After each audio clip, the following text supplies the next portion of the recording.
Yeah, there's a waterfall over there.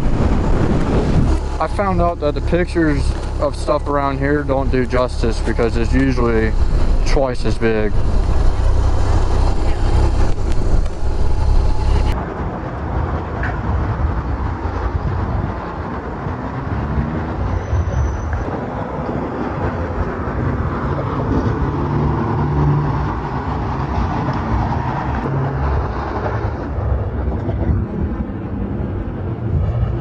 That's a good size comparison. The people in the kayak all the way down here.